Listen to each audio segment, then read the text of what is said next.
Hey, what's going on, guys? What's happening, YouTube? Thank you for tuning into Rules for Rebels. I wanted to talk about a really fascinating article that I saw this morning on The Atlantic. I think I initially discovered this through Reddit. The article, again, is on theatlantic.com, and it's titled, Rising Instagram Stars are Posting Fake Sponsored Content. It's street cred. The more sponsors you have, the more credibility you have. So essentially what's going on here is social media users who want to be influencers, but either haven't figured out how to monetize their social media following, or who just don't have brands interested in them at this point, are essentially creating fake content that looks as if it's being sponsored. So just for example, in this article, one girl takes a trip to Miami and then tries to make it look as if it was like a press trip and it was all paid. Another girl goes to a local coffee shop, buys a coffee, and does essentially what amounts to a sponsored post. Only problem being it wasn't actually sponsored and she had to pay for the coffee out of her own pocket. They talk of another girl who bought a Android phone from, I'm guessing, some Chinese AliExpress or Alibaba seller, and then went to the effort of putting together this fake sponsored campaign. Even though she wasn't being paid, she bought the phone with her own money.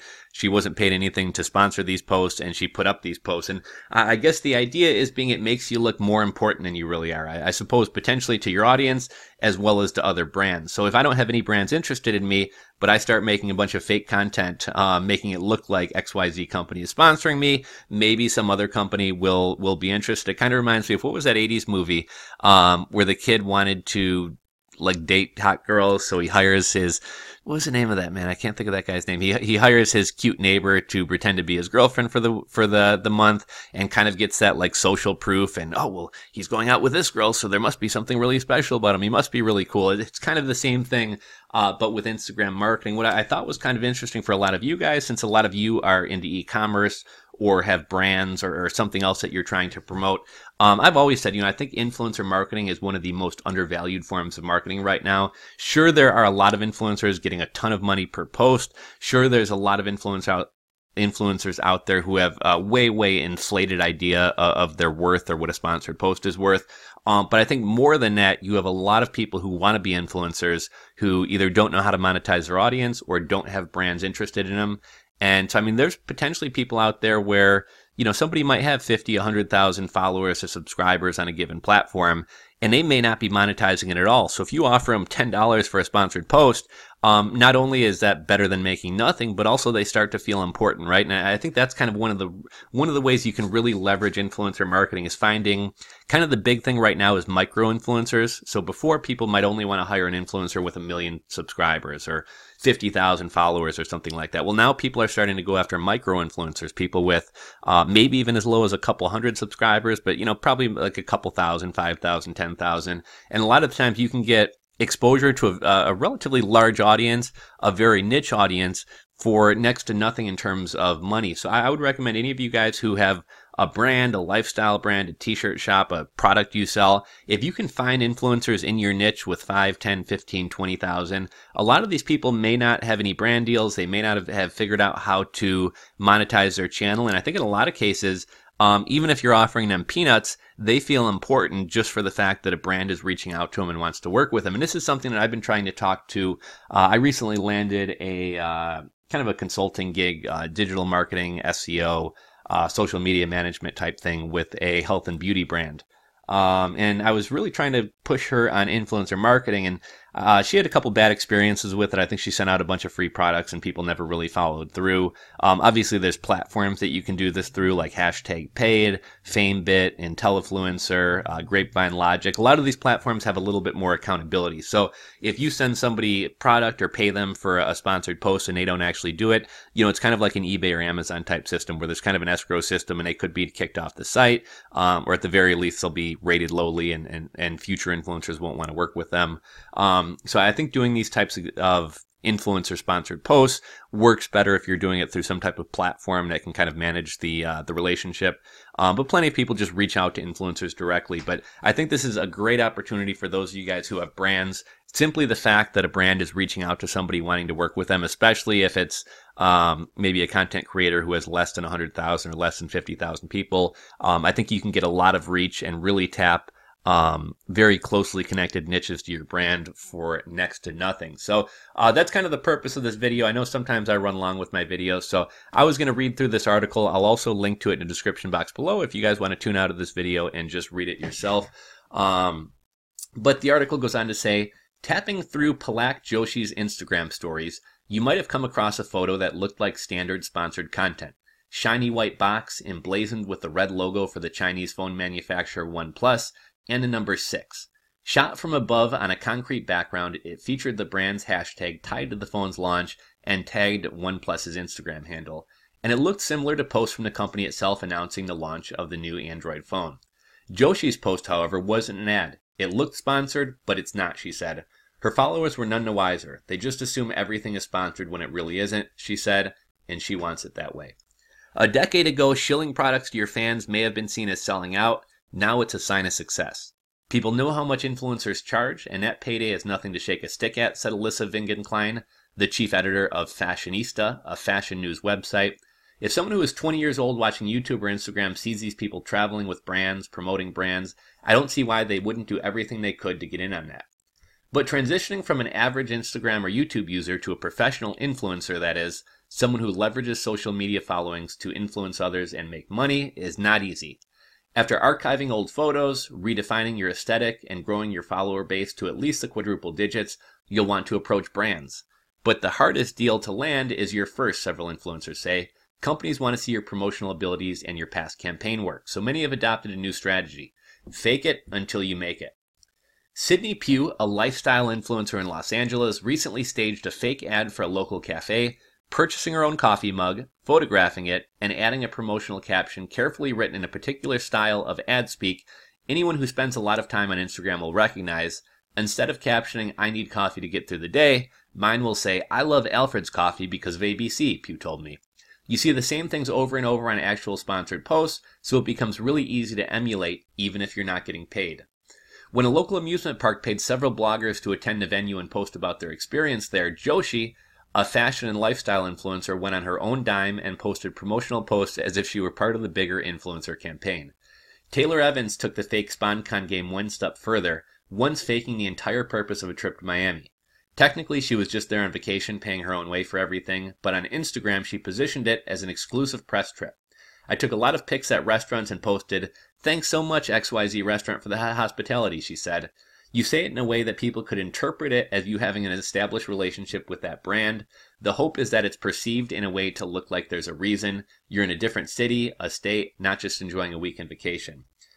Jason Wong, the co-founder of the false eyelash company Do Lashes, said he's surprised at the levels to which aspiring influencers have gone to promote his brand for free. Normally influencers did one post for one product, he said. Now we've seen influencers doing 2 or 3 posts for one product. They want to have a continuous stream of content, make it look like it seems sponsored. Monica Hanu, an illustrator and Instagram influencer with nearly 12,000 followers, said that fake ads have become so common that she's not even sure who is sponsored and who is pretending. Well, the Federal Trade Commission recently ruled that paid advertisements must be disclosed. Influencers regularly flout those guidelines, and there are no rules against people who aren't paid captioning their photos to make them sound like paid disclosures. Ahanu herself posted an Instagram featuring custom artwork promoting a Chanel cosmetic line. She didn't receive any payment or product in exchange, but her post would look right at home among other Chanel ads. And here's her ad right here. For the average consumer, things become blurry quickly. Many fashion influencers tag the brands they're using in photos, whether the clothes were purchased or given to them for free, or are part of an ad campaign. Lifestyle blogging is all about seamlessly monetizing your good taste and consumer choices, which means it can be near impossible for lay people to tell if an influencer genuinely loves a product, or is being paid to talk about it, or just wants to be paid to talk about it. When Allie, a 15-year-old lifestyle influencer who asked to be referred to by a pseudonym, scrolls through her Instagram feed, sometimes the whole thing seems like an ad. There's a fellow teen beauty influencer bragging about her sponsorship with Maybelline, a high school sophomore she knows touting his brand campaign with Voss Water. None of these promotions, however, is real. Allie is friends with the people posting, so she knows. She once faked a water sponsorship herself. People pretend to have brand deals to seem cool, Allie said. It's a thing, like, I got this for free while all you losers are paying. Here's kind of the funny thing about this, right? I get that ultimately they're trying to create this fake image to leverage eventually getting paid or getting free stuff. But you're essentially being, pimped out by these brands who aren't even paying you. By buying their stuff and then promoting them for free. So I suppose it works out in the end. Maybe you will eventually get that money, but it just seems silly to me that people are doing all this work and also paying the brand for the product as well. In the influencer world, it's street cred, said Brian Fentato, a 19-year-old lifestyle influencer in San Diego who sees fake ads all over Instagram. The more sponsors you have, the more credibility you have. Philantho said most of the people he sees doing it grew up watching influencers and now aspire to their lifestyle. It's really common with kids in high school, he said. They're very influenced by influencers. At first, he was astounded that brands he recognized would partner with some of the people he saw in his feed, but when he cross-checked the brand's websites, he couldn't find their names. Henry, a 15-year-old beauty influencer who asked to be referred to by his first name only, said he doesn't post fake ads himself, but said he noticed his social status rising as he got more attention online this year. People come up to me at school like, "Did you get sponsored?" he said. When I say I do, they're like, "Oh my God, that's so cool." I notice the more followers I gain, the more people in the hall come up and talk to me. But of course, clout is just a means to an end. And ultimately, most of the people posting fake ads hope to eventually to get paid to post real ones, Evans said. Staging these fake promotions make it seem like you're in a position to be getting things for free, which helps you build your brand or media kit. It makes you seem more established, like you have brands that you're working with. That means they're producing good content and they're worthy of approaching and offering these opportunities to. After Samantha Leibowitz Beinstock, a lifestyle influencer who posts under the name Trendy Ambitious Blonde, posted a photo of herself with Betsy Johnson bags she purchased with her own money and tagged the company. She was featured on its website. She wasn't paid, but she considered it a win for her personal brand. While some companies are thrilled with free promotion, for others it's become a headache. The owner of a sunglasses brand, who claims to remain anonymous as to not alienate any of his influencers, said the practice has put him in a tough position as a stream of mid-level influencers post mediocre quality sponsored content seemingly on his behalf without his approval or control. So I can see how this could backfire. Certain brands want to keep kind of a certain image, and if you have people posting kind of half-assed content that looks like a sponsorship but in reality has no connection to the brand, it kind of makes the brand look bad. He has seen influencers thanking his brand for working with them when he knew that they never partnered. "We do encourage our fans to put stuff on Instagram. That's how we grow," he said. But he added that he was worried that some people appearing to be branded ambassadors could ultimately damage his business's reputation. Though he has considered it, he has never reached out to any of the influencers and asked them to take down their post. To him, that feels like even more of a risk. These people are looking for the most amount of attention, so if they want to make it seem like they've been wronged in any way by a brand, they will, he said. And there's a fact that fake SponCom misleads would be partners. Wong was once a tumble star himself, and he knows the ins and outs of online marketing. But even he was recently duped. After hiring one influencer to promote his product, he later found out that all of her brand deals were fake. Now he cross-references all potential partners, calling up the other brands they've claimed to work with to see if that work was paid. Though it seems like a useful tactic when you're starting out, more established influencers worry that fake SponCon is creating a race to the bottom, because brands can piggyback off waves of unpaid influencer promoters. Some have ceased paying influencers completely or now pay rates far below what they've previously spent. And that kind of makes sense as well, right? Like if you have an army of people who are just vying for self-importance and are willing to work for pretty much nothing or peanuts for pay, why would you pay a larger influencer a ton of money when you can have an army of smaller people who you can probably not even give free product and just give them their own little kind of minute of self-importance? I don't think people know they're screwing each other over, said CJ Open Americano, a 22-year-old TikTok star. She has watched rates plummet as the industry becomes more saturated, and she recently lost out on a brand campaign to somebody who offered to do it for a tenth of the price. People now treat brand deals like a verification brand badge, she said. Vegan Klein said she can't blame the young fashion influencers she sees coming up today for their hustle. Trying to get sponsored is your way out of this rat race, she said. Teens today realize that you don't have to go up this hierarchy. You can skip the middleman, she added. Besides, what do the followers know? So I just thought this was a really kind of interesting article. I've kind of seen this going on and kind of knew this was going on, but I never really thought about how crazy it really is. But again, for those of you guys, I think kind of the most important takeaway from this, realize how powerful how powerful influencer marketing is, but also how cheap it can be. A lot of people are willing to promote your brand for nothing more than feeling self-important. So that could mean free work. That could mean giving away a free product, which in the grand scheme of things, to get access to an audience of potentially several thousand targeted buyers, it, to me is well worth it.